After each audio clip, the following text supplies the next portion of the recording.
अस्सलामुअलैकुम वरहमतुल्लाहि वबरकातुहू। शुभोदय प्रिय छात्र। अपना पाठ क्या था बेटे? नौकर था नामा। नौकर में गांधी जी कहाँ तक पढ़े हम लोग? गांधी जी अपना स्वयं का काम स्वयं ही कर लेते थे, खुद का काम खुद कर लेते थे।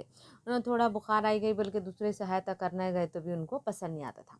गांधी जी सोचते थे कि शरीर शरीर यानी बॉडी, अपना देह, शरीर से जब तक बिल्कुल लाचारी ना हो तब तक गांधी को यह बात बिल्कुल पसंद ना थी कि महात्मा या बूढ़े होने के कारण उनको अपने हिस्से का दैनिक शारीरिक श्रम ना करना पड़े।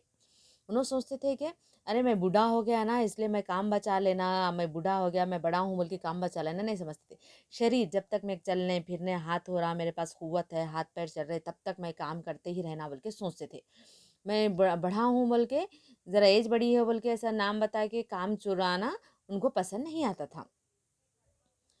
उनमें हर प्रकार का काम करने की अद्भुत क्षमता और शक्ति थी। यहाँ पे देखो बेटा, उनमें क्षमता यानी योग्यता यानी काबिलियत, शक्ति यानी कुव्वत। तो गांधी जी ऐसे थे कि कौन सा भी काम नहीं आता बल्कि नहीं बोलते थे, हर काम को भी उन्हें बहुत अद्भुत यानी बहुत अच्छी तरीके से कर सकते थे। और उनके पास वो टैलेंट भी था और वो एनर्जी भी थी। वह थकान का नाम भी नहीं जानते थे। और दिन रात सुबह उठे जब से सोने तक कुछ ना कुछ काम करते थे। मैं थक गया बोलते के कभी भी नहीं बोलते थे, यानी थकान का नाम नहीं जानते थे का अर्थ वही आता है। तो दक्षिण भारत में बोआर युद्ध के दौरान उन्होंने घायलों को स्ट्रेचर पर लाद कर एक एक दिन में 25-25 मील तक ढोया था। तो जब इन्होंने दक्षिण अफ्रीका में थे ना बेटे, दक्षिण अफ्रीका में रहे जब क्या हुआ वहाँ पे युद्ध हुआ, युद्ध यानी लड़ाई हुई। वो युद्ध का नाम है बोआर बोआर युद्ध। तो जब युद्ध हुआ बोले तो लोग घायल तो होते हैं ना, तो जख्मी तो होते हैं ना बेटे। तो जख्मियों को क्या करते थे? स्ट्रेचर पे यानी एक बड़ा सा पलंग रहती है, उसको सुला के मरीजों को इधर इधर चार तरफ पकड़ के लेके जाते ना।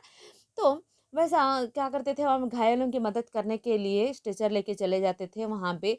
मरीजों को सुला के क्या करते थे, एक दिन में 25-25 मील, 25-25 मील तक भी पैदल पैदल वो मरीजों को ढोया करते थे। वहाँ वहाँ मीलों पैदल चल सकते थे। दक्षिण अफ्रीका तो उन्होंने कितनी भी दूर हो पैदल चल सकते थे बेटे, थकते नहीं थे पैदल चलने में ना कभी भी। मेरे को गाड़ी होना घोड़ा होना ऐसा कुछ नहीं बोलते थे। मरीज को लेके भी हाथ में बोझ उठा के भी 25 किलोमीटर तक भी चलते थे। ठीक है। दक्षिण अफ्रीका में जब वे टालस्टाय बाड़ी में रहते थे, तो ये एरिया का नाम है बेटे, टालस्टाय एरिया का नाम है। तो वो बाड़े में रहते थे तो दक्षिण अफ्रीका में, तब पास के शहर में कोई काम होने पर दिन में अक्सर 42 मील तक पैदल चलते थे। तो क्या होता है यहाँ पे, उन कौन से एरिया में थे? टालस्टाय एरिया में अफ्रीका में थे। उनको बाजू में एक शहर था, उस शहर में कुछ काम है, जाना है, कुछ सामान लाना है बोले तो उन्होंने यहाँ से ये इनके एरिया से लेकर वहाँ तक वो शहर तक पैदल जाते थे। दोनों में अंदर क्या था? 42 किलोमीटर्स बेटे, 42 किलोमीटर्स तक पैदल ही चल के चले जाते थे।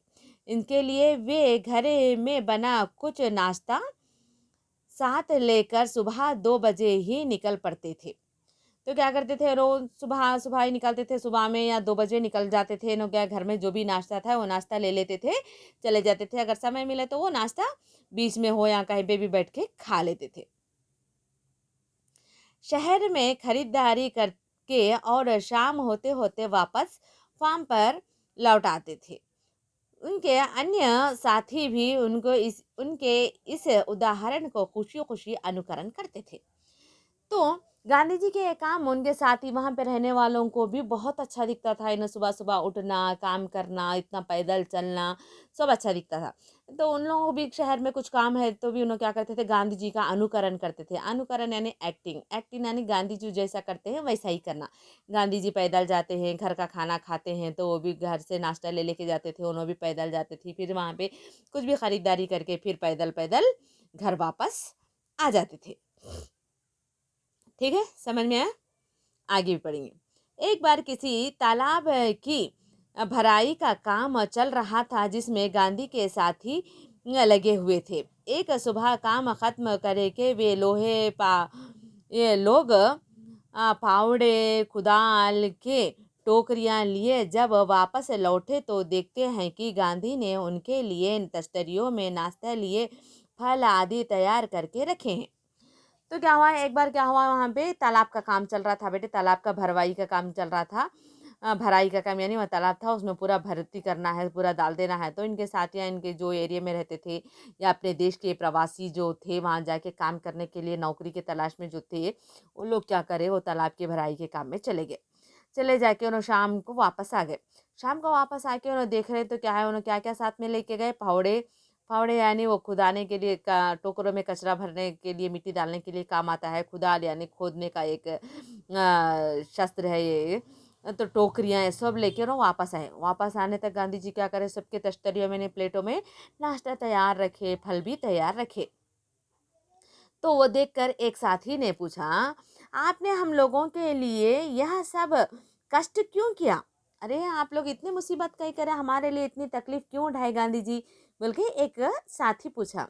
मैं जानता था कि तुम लोग थके मंदे लौटेंगे। मेरे को मालूम है आप सुबह से इतना काम करके वहाँ पे खुदाई का मिट्टी ढो के खोद के करके थके मंदे आते हैं बोल के मुझे मालूम है, इसलिए मैं आपके लिए नाश्ता तैयार करा। तुम्हारा नाश्ता तैयार करने के लिए मेरे पास खाली समय था। तो मैं यहाँ पे बैठ के भी, रूम में बैठ के भी क्या करा, मेरे पास तो बहुत सारा खाली समय था, इसलिए मैं आप लोगों के लिए नाश्ता तैयार करा। आप लोग थके हुए आते ना बोल के क्या करा, मैं आपके लिए नाश्ता तैयार करा बोल के गांधी जी कहते हैं। तो गांधी जी कभी भी काम करने के लिए नहीं थकते थे बोल के आपको मालूम है ना। ठीक है, यहाँ से अपना पाठ रोकेंगे। धन्यवाद।